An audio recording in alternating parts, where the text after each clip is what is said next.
Zenite.com interviews Alex Collier 1-2001. Zenite.com interviews Alex Collier 2001-2/01. Zen, Alex, the first question our readers will have is, your reason for silence. Alex, my reason for silence. Zen, you haven't been on the radio for a while, no latest updates on the website recently, is there any particular reason? Alex, there really isn't much to say. You know, the truth is I really don't know, I don't have the feel or the value of the information and more. Zen, are people interpreting it wrong? Alex, no, I just think that, I really think that people just don't care. There's always a handful, but I just don't know if people really care. Zen, the 10% threshold limit might be a little bit harder to achieve than what you might have thought it would have 5 years ago. Alex, yes. The time, the effort, the expense of just trying to keep everyone informed, the bottom line is that, I don't see the world changing for the better. The Andromedan information really stresses self-responsibility and I see very few people actually trying to achieve that. There is a difference between knowledge and wisdom. I don't think a lot of people really grasp that. There are plenty of people who are very intellectual but are complete buffoons and are fools. They have no idea what they are doing, how they're going to get there, or why they are even here. People that are wise, are people that understand their present condition and they've learned to manage themselves. Quite frankly, I don't see enough people doing anything about it. I don't see them practicing the information, using it, and I guess for me it comes to a point, you know, does it really have any value anymore? Is it just something that just a handful of us really care about? Zen, could one of the reasons people may not be trying to change the world is because they are so preoccupied with their own existence? Mortgages, jobs, kids, family? Alex, I think those are all real genuine factors, but I think that people look at physical progress as evolution. In fact, it's not. The only real genuine evolution is in the mind. Here we have physically, materially progressed or evolved as people would say tremendously in the last 100 years, but look at all the problems we have now.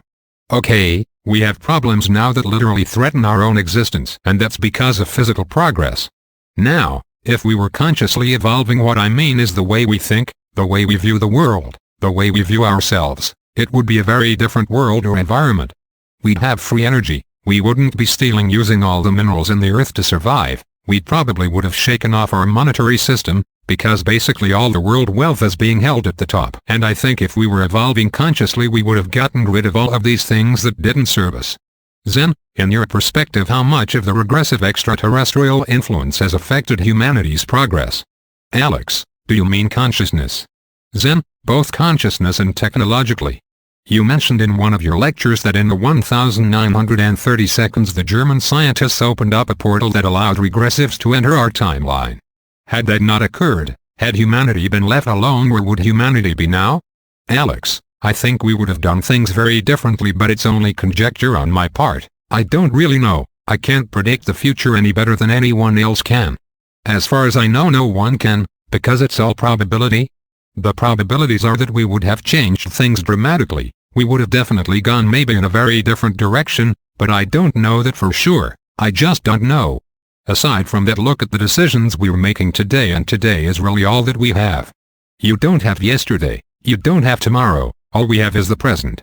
People are not really paying attention to where they are, at the moment, all the time. Yes, they're in the moment, they're driving their car, they're on their cell phone, cooking dinner. Their mind is always, what about tomorrow, what about next week, I gotta keep this appointment, and that appointment, and how much are we really creating right now? I'm really looking at the idea of how much is this helping humanity? Is humanity benefiting anything from this? I honestly don't know. Zen, a few years ago in your lectures you finished by stating that as long as humanity, people stick together, there is nothing that we cannot achieve. Can we assume that 4-5 years down the track, your perspective on people is that the situation is now a complete 360-degree turnaround? Alex, well, yes, just from my own experiences with people. To me there is nothing very genuinely threatening about the information, but I can tell you that, some of the threats have genuinely bothered me. I try not to take it personally, but I don't see people changing, everybody just making more and more excuses for everything that's going on, both good and evil. The good parts I think we should hold on to. Zen, what would it take to wake people up? A nuclear incident? Are we over a point of no return, that little light that blinks no return, indicating that no matter what you do there is nothing you can do to fix problems. Alex, no, I don't know that I would say that, but why does it have to go to nuclear destruction? What if it had to go to biological to wake people up? Don't they care about what's going on? Why do we always have to go to the extreme? It just doesn't make sense to me. Zen, so by the time people realize we've got ourselves into a bit of a rut, it's too late to change anything. Alex, well yeah, I think we're in a real big-time rut. Zen, if you were President of the United States, President Collier, what would you do? Alex, laughing. If I were President of the United States, I think the very first thing that I would do would be to abolish the income tax system. Second thing that I would do is I would force the distribution of free energy. I would try to make people more free. The problem here is the more freedom you give people, the more responsible they need to be with their freedom. Will the people be responsible with their freedom? That's the $64,000 question, and at this point I honestly don't know. I don't know if the people would be more responsible. How do we change the world? Make it a better place if nobody wants to take responsibility for their own actions, if nobody wants to be accountable for what they do when they hurt someone. Zen, is responsibility a learned skill or is a part of a person's soul? Like the feeling of guilt. Nobody teaches it to you, it's an emotion that comes naturally and through life experiences. If responsibility is a learned skill, then how do people learn it? When there doesn't seem to be enough people with responsibility to learn from on the planet right now? Alex, well I think that some of it learned, but I think that some of it is also very intuitive. I would say 99% of the people genuinely know the difference between right and wrong. But for whatever their reasons are, their intention to do good is a very positive motivation, but the positive to do evil is also a very powerful motivation, but it's control, it's manipulation, and whenever somebody is in that position of wanting to control and manipulate, it's because they themselves are not confident or confident in themselves. They have to control others, and this is where they get their confidence from, is in the control of others. That's not evolution. Here, worry begets fear, fear begets anger, anger begets pain, and I see humanity completely stuck in that cycle, and all we do is blame each other, or blame the government, or blame the school system, blame God, blame whomever, that's all we do. But are we genuinely taking the steps to change ourselves and our communities? And the answer is no. Zen, with this lack of responsibility, your view of the world in say, 10 years' time. Alex. Alex. Long pause. I don't know. I don't know anymore. My honest feeling is that if we're going to be here in 10 years we need direct intervention. If it's left to us, some group will probably release biological weapons on the planet, and those things have the potential to kill everything on the surface of the earth. Zen, even those who release it? Alex, yes. Where are you going to hide? Zen, the moon. Alex, where are you going to hide from something like that? I'm not just talking about one, but just one of these weapons is capable of killing millions of people. There are definitely groups, religious organizations for lack of a better word, that believe that it's an honor to not only kill your enemy but yourself in the process, because then you're assured of going to heaven. Zen, doesn't sound like a very enlightened religion. Alex, well, are any of them? Well, there are some strengths and positives in all of them, and there are also some negatives. I've gotten very cynical, to be honest with you. Zen, have your changes in humanity and life been a gradual change? A sudden change? Or a realization? Alex, I think it's all three. Slow change, sudden change, it's all become a realization. It's progressive. Zen, to be honest Alex, you don't paint a positive future.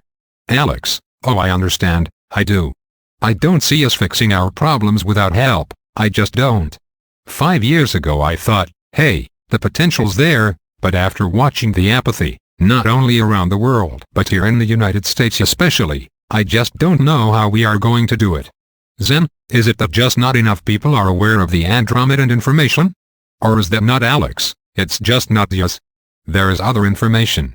Information out there that not only complements it, maybe even going beyond it. I'm not exactly sure, I'm just making a blanket statement here, but it's really the apathy of the people.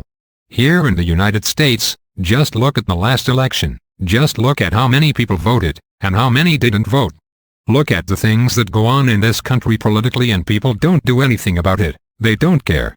They are not willing to step out of their little box, to make genuine changes for the good of the nation, for the good of the community. There are a few exceptions, but not nearly enough to make a significant change. How will we ever raise the consciousness of our species, if no one is willing, if few are willing to work on themselves? The question ultimately comes down to this, and this is the question: how do we make love stay? And I don't have an answer.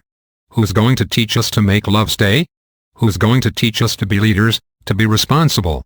Who? If there are no teachers here that can do this and be it, how will we ever going to make these changes? Then, President Bush, the leader of the United States, land of the free and brave, is he the right choice to lead the leader of the free world based on the options provided to the people? Alex: well, my own opinion, yes. How could you believe anything Al Gore said? I would never vote for Gore even if he was only the candidate running. Bush is not a spiritual leader, not a religious leader, he is just a figurehead running a specific office, or has a title in the United States, but you know, he's not a savior, he's not a god, just like no one else is. The world has to be done individually. There is no shortcut. Then, it is to be a grassroots effort. Alex, you know, my original purpose was to get behind people's intellect and their prejudice, and try to awake some part of their consciousness that remembered the original intent, of who we were, where we came from, and why we choose to live. What is the lesson about Earth, or about all of it, and I haven't succeeded. I don't think I've succeeded. Then, what would be your definition of success, Alex? Alex: the evolution of consciousness towards wisdom. Then, how would you gauge that you've achieved that? Getting one person to not so much as believe but try to comprehend these messages is one thing, but to get 1,000 people? Let alone 1% of the world population? Is it more like lighting a spark? One person tells another person, who then carries it on, and then it grows like a wildfire, and eventually everyone is questioning their own beliefs, why they believe something. Alex: well, originally that's what's supposed to happen. That's the way it's supposed to happen. Then, do you feel like you've lit the spark? Or is the fizzling out? Alex: I honestly don't know. I honestly don't have an answer for that anymore. I don't have a gauge. I'll be honest with you, I really don't know. Then, the release of Defending Sacred Ground on the web brought more information from your lectures to online readers. One of the most common questions from visitors, and in fact people who are requesting orders for already, is DSG Volume 2. If we can just set the background by touching quickly on DSG 1, what was the inspiration behind it? Alex: well, I didn't write it. DSG 1 was a compilation put together by someone who offered to do transcribing of tapes for us, and our intention was to create the book, but to do it in a very different way. Actually, the transcriptions of the tapes was done, and a book was created, and was being sold completely without our knowledge. So I cannot take credit for putting that together. DSG 2 will be my work. Hopefully in the next 4-5 months I will have enough time to actually get it done. But I didn't create DSG 1.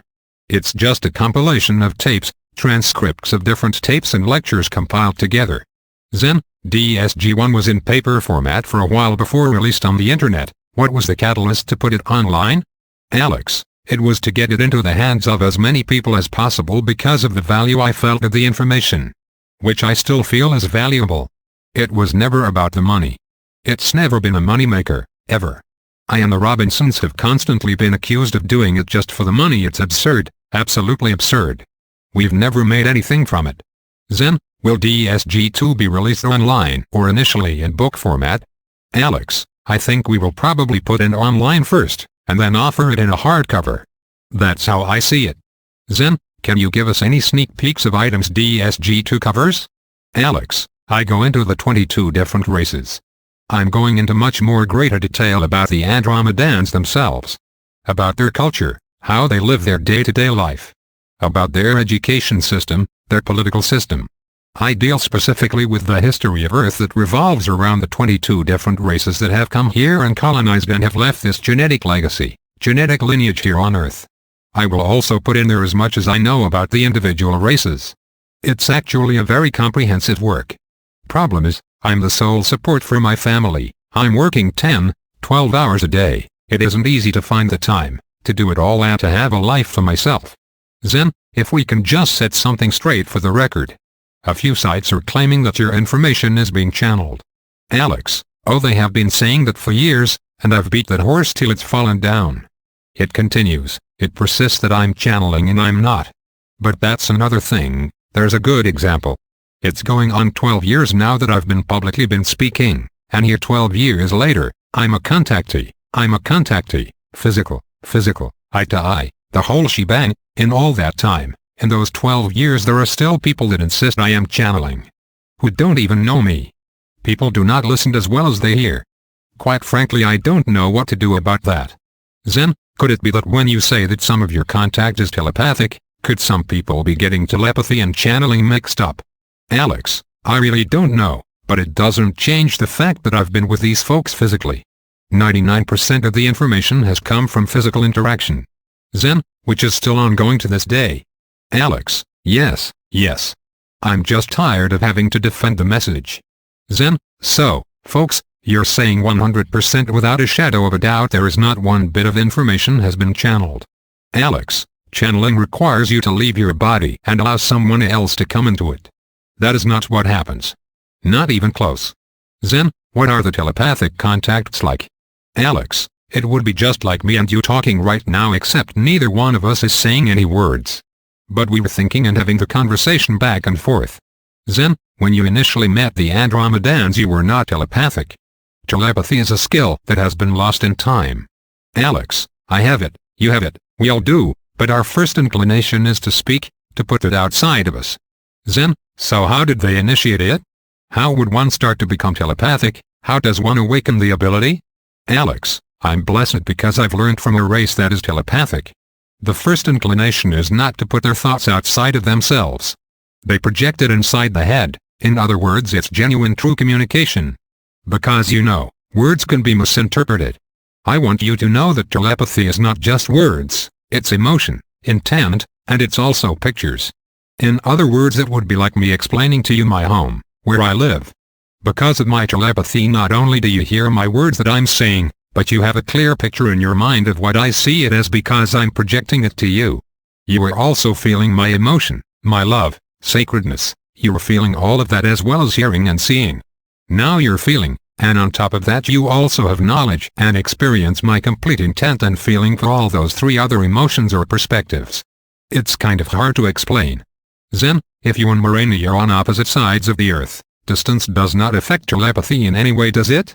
Alex, no, not at all. The mind knows no boundaries. Zen, a billion miles away and it would be instantaneous, no time delay. Alex, the mind knows no boundaries. Zen, NASA would like that type of communication if you had astronauts on other planets separated by large distance.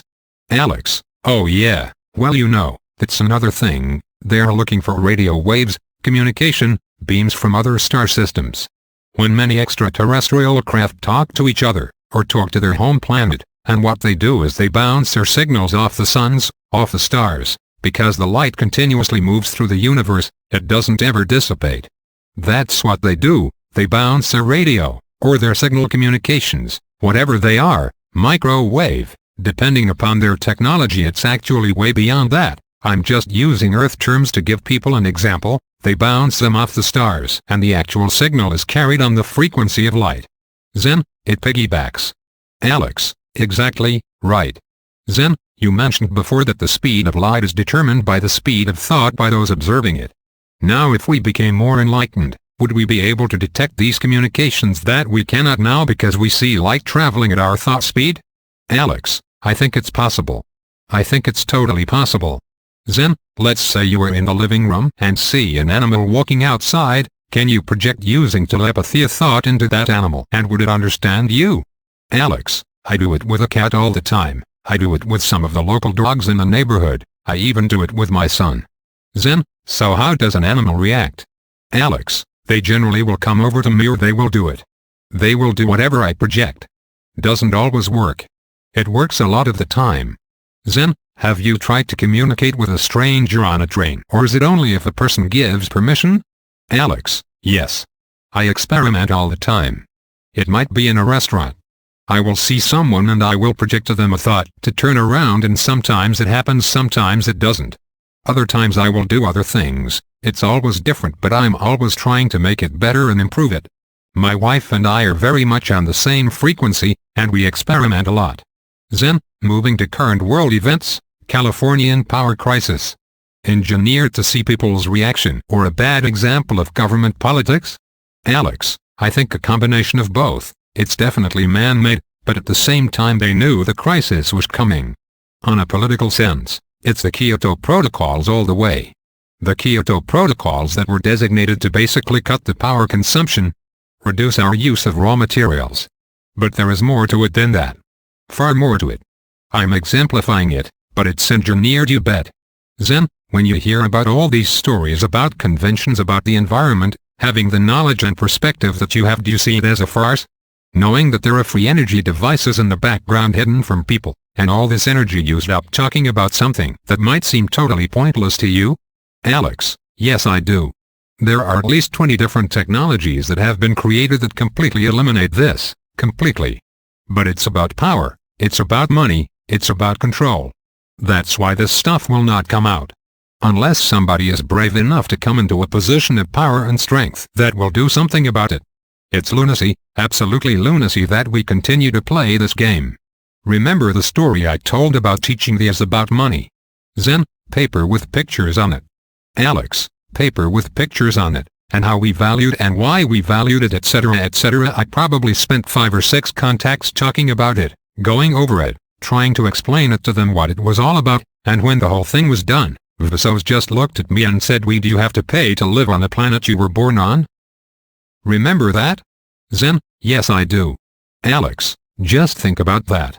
Why do we have to pay to live on the planet we were born on? Zen, if you went out into the jungle, away from civilization, you don't have to pay. The Amazon perhaps, where you are alone, pick berries and kill wild animals. Alex, well I guess that's true. Do you live in the jungle?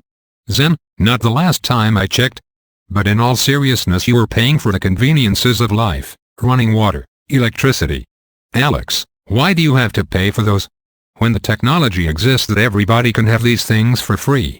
Zen, well even if they are free, they might break down, wear and tear. For example, a free energy device might have parts, which turn possibly. Someone has to be paid to fix it. Someone has to maintain it.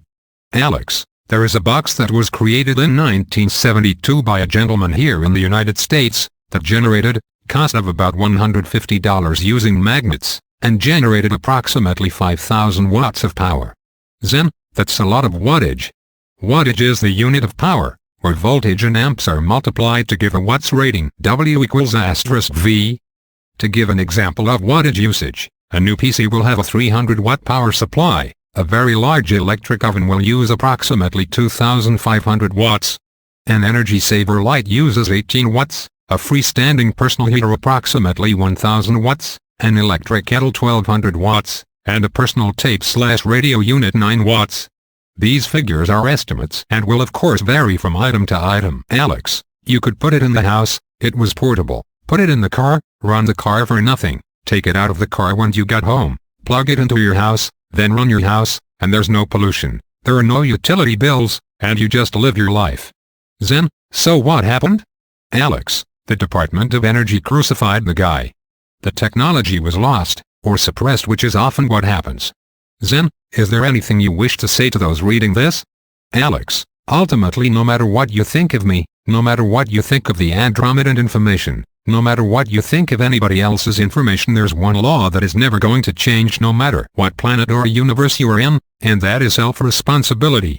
And you just cannot avoid that lesson, so we might as well just hunker down, make the decision together to be self-responsible for ourselves and each other, and maybe we can collectively put together enough wisdom to solve our problems. That's all I have to say. I'm sorry it wasn't all love and light. Zen, Alex, you're not one to sugarcoat a response, are you? Alex, no, I don't have time to sugarcoat. The truth is what it is. I know a lot of people have a hard time with it. But we are running out of time, And you know why? Because people aren't going to listen to what I say, and they hear what they want to hear. Doesn't matter. It ultimately doesn't matter what I say because they are not going to hear it anyway. It's like the example that I'm not a channel. For 12 years I've been saying this, but people still insist that I'm channeling, so they don't listen, so there's no point trying to convince anybody of anything because it's obvious they hear what they want to hear. Zen, Alex, thank you for your time. Alex, thank you and goodbye.